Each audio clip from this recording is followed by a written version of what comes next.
வணக்கம் அன்பர்களே. இப்போ நம்ம என்ன பார்க்க போகிறோம்னா, நெல்லிக்காய் ஜாம் எப்படி செய்கிறதுன்னு பார்க்க போகிறோம். நெல்லிக்காய் ஜாம் செய்யறதுக்கு நான் இன்றைக்கி 600 கிராம் நெல்லிக்காய் எடுத்திருக்கேன். இந்த நெல்லிக்காயை ஒரு பாத்திரத்தில் வச்சு நல்லா தண்ணி ஊற்றி கழுவி எடுத்துக்கலாம். கழுவுனதுக்கப்புறமா அதை நம்ம ஒரு குக்கரில் வச்சு ஒரு 3 விசில் வர மாதிரி வேக வச்சு எடுத்துக்கலாம். 3 விசில் போதும். வேக வச்சு எடுத்தாச்சு. நெல்லிக்காவெல்லாம் இப்போ நம்ம ஒரு தட்டுக்கு மாற்றிக்கலாம். தட்டில் மாற்றி அதை கொஞ்சம் ஆற விடலாம். நல்லா ஆறட்டு அதில் அடியில் கிடக்கிற அந்த தண்ணியை வேஸ்ட் பண்ணண்டாம். அதை நம்ம ஊற்றி அரைச்சிக்கலாம். நெல்லிக்காய் ஆறதுக்குள்ள நம்ம அதுக்கு தேவையான மண்டை வெல்லம் எடுத்துக்கலாம். இன்றைக்கி நான் 600 கிராம் நெல்லிக்காவுக்கு 700 கிராம் வெல்லம் எடுத்திருக்கேன். இந்த வெல்லத்தை நல்லா பொடிசாக நொறுக்கி எடுத்துக்கிட்டேன். அதாவது நெல்லிக்காவோட மண்டை வெல்லம் கொஞ்சம் கூடுதலாகவே இருக்கணும்.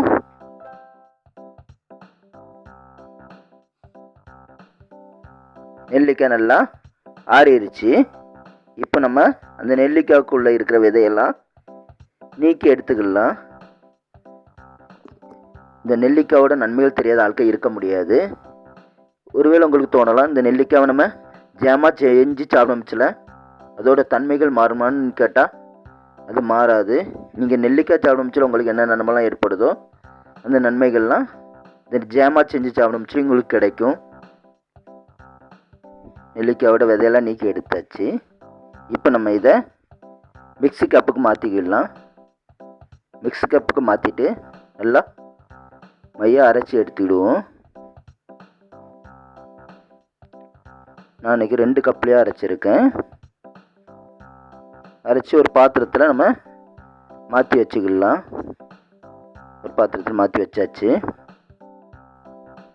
அப்புறமா ஒரு சின்ன துண்டு சுக்கு, கொஞ்சமாக ஏலக்காய் எடுத்து ரெண்டையும் மிக்ஸ் பண்ணி அரைச்சி அதை நல்லா ஒரு சலனை வச்சு சரித்து பவுடர் ஆக்கி வச்சுருக்கேன். அப்புறமா ஸ்டவ்வில் ஒரு பாத்திரத்தை வச்சுக்கலாம். நம்ம இந்த எடுத்து வச்சுருக்க வெள்ளத்தை சேர்த்து ஒரு டம்ளர் தண்ணி சேர்த்து அந்த வெள்ளத்தை கரைச்சி எடுத்துக்கிடுவோம். நல்லா ஒரு கொதி வந்தால் போதும். வந்ததுக்கப்புறமா அதை நம்ம எடுத்து ஒரு அரிப்பை வச்சு அரித்து எடுத்துக்கிடுவோம். அதில் சின்ன சின்ன தூசிகள் இருக்கும், அதனால் அரிசி எடுத்துக்கிடுவோம். அரிசி எடுத்ததுக்கப்புறமா நீங்கள் ஒரு அடிக்கனமான பாத்திரத்தை ஸ்டவ்வில் வச்சுட்டு அந்த அரிசி எடுத்த தண்ணி அதில் சேர்த்து நம்ம அரைச்சி வச்சுருக்க நெல்லிக்காய் அதில் சேர்த்து மிக்ஸ் பண்ணி விடலாம்.